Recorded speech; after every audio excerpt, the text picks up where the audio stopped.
Now, in recent weeks, Ukraine's capital has endured its heaviest aerial bombardments since the start of Russia's full-scale invasion more than 3 years ago. Moscow has launched a steady stream of drones and missiles at Kyiv, killing dozens of people and injuring hundreds. As Ukraine continues to plead for more advanced air defense systems, it's often up to volunteers to keep the skies safe. Ordinary citizens using old weapons to shoot down modern drones. DW's Marianne Muller traveled to the central Ukrainian town of Pereyaslav to meet one of these volunteer teams.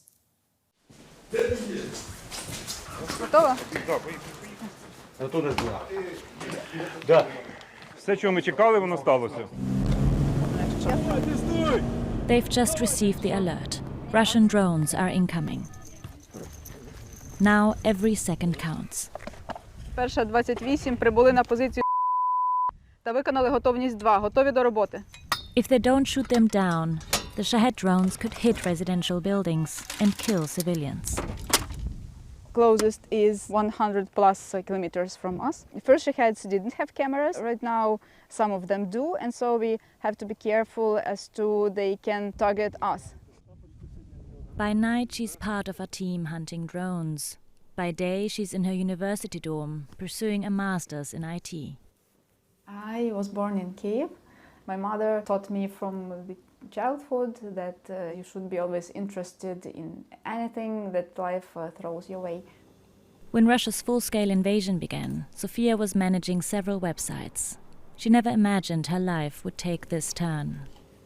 At the beginning, we were like in shock, all of us, because we didn't realize, or maybe we didn't want to believe that the war will begin in such scale. It was immediately clear to her she had to act. Every person matters, counts.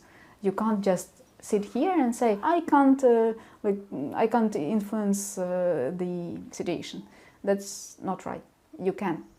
Everyone can. Just days later, she offered to help at the nearest checkpoint. And soon after that, she joined a volunteer air defense unit. Sofia became Mavka, her call sign, named after a mythical spirit from Ukrainian folklore. Азімут 100, десь на 1 годину. Знайшов! Вогонь! Their mission isn't easy. Some of the weapons they use, like this Maxim machine gun invented 140 years ago, are far less accurate than modern systems, of which they have a limited number. Russia often attempts to overwhelm Ukraine's air defenses by sending waves of decoy drones. But that hasn't stopped them. Proudly, they show me how they recently shot down a drone.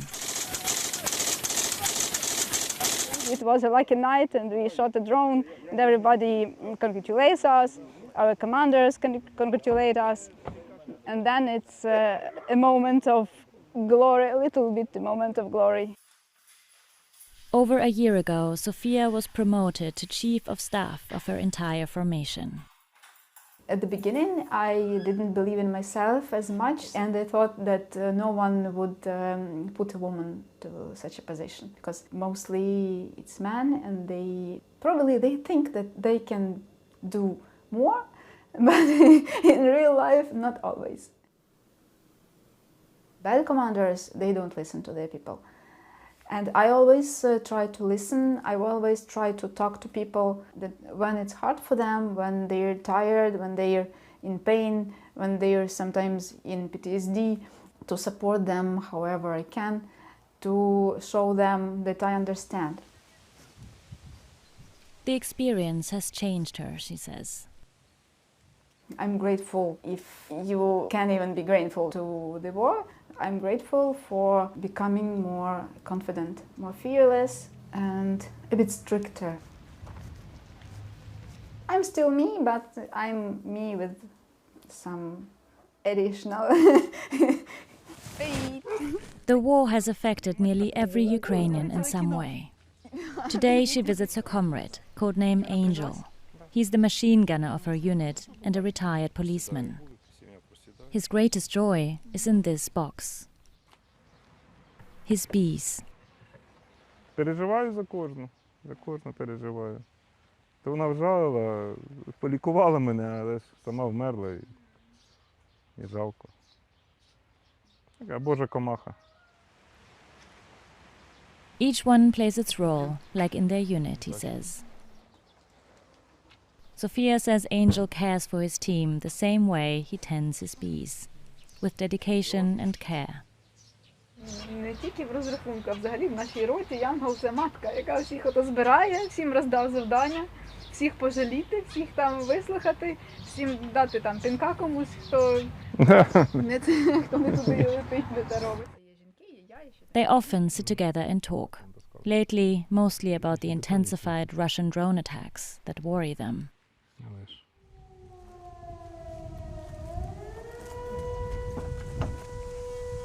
Their outpost in Pereyaslav sits along a major drone flight path to Kyiv, just 100 kilometers away. It's coming close to Kyiv region, so we hear air alert. They are ready, but then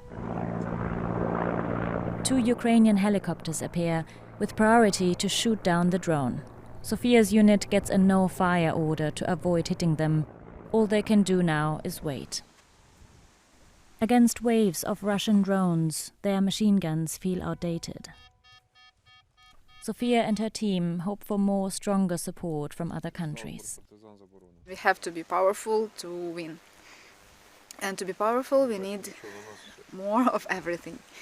More rockets, more weapons. Sometimes we think that we're alone, that everybody is just looking and doing nothing. It doesn't mean that they do nothing, but we just feel so. Even though they sometimes feel overlooked, these volunteers say they'll keep doing their part to help save lives. I'd now like to welcome Oleksiy Goncharenko, a member of the Ukrainian parliament. Thank you so much for taking the time to speak with us on DW. We've just been watching a report about volunteer fighters, one of them a woman in university. How important would you say volunteer fighters, like the ones we just saw, are to Ukraine's ability to defend itself? No, it's absolutely essential. These volunteers like Sophia that you showed, this wonderful lady and others, hundreds of thousands of such volunteers, they saved Ukraine in 2022 when the Russian full-scale invasion started. So it is absolutely essential. Still, it is very important what they are doing, both on the front line, but also those who, like Sophia, are in groups which, for example, protect in the skies against Russian attacks. This is really extremely important, and this saves lives every day. And today, what makes these new volunteer air defense units different from the regular military and what it's doing? And now there is a pilot project organized by Ukrainian government when there are such volunteers.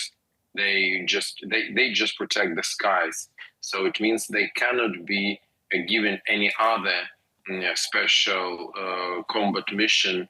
And so people who are, for example, not fit to fight in the army, or those who were in the army, but according to their family issues, for example, fathers with 3 kids and more, or people who are looking after some disabled parents and so on. But they can't go to fight in the army, but they can go to be in such volunteer units to protect the skies, for example. And that's what now is organized in Ukraine. And compared to those who are fighting in the army, these volunteers receive little training and they're out there risking their lives. Can you say that they are prepared for what they will face? Many of them are former military people, or those who fought in army before, as I told you, who were in the army but left according to some circumstances. So many of them are very well trained. Some of them elder people. There's people who served in army before, some of them even in times of Soviet Union. So most of them are really well prepared, but definitely not all of them. But I think during their missions, they receive so needed experience. Now, I do want to ask you about some news from earlier today. We heard the United States President Donald Trump shortening the deadline for Russia to end the war in Ukraine to 10 to 12 days. I'd just like to get your reaction to this news. What do you make of that? It's very inspiring. I hope that it will be very serious, and that's the language which Putin understands. Only language of strength, only language of force. So Trump lost his patience with Putin, and it's very good because we in Ukraine, we knew from the very beginning that Putin is just playing games with Trump. Now it's absolutely clear to Trump too, and Trump is speaking with Russia the right way. So I hope that in 10, 12 days, if Russia will not go to any negotiations, then it will be serious decisions by the United States. Secondary sanctions against countries which are buying Russian oil, more weapons to Ukraine, and so on and so on. In reality, the United States has a lot of leverages against Russia. And if Trump will use even part of them, I don't think that Putin will have any other option than to really stop the war. Well, thank you so much for taking the time today to speak with us on DW. It's Ukrainian MP Oleksiy Goncharenko.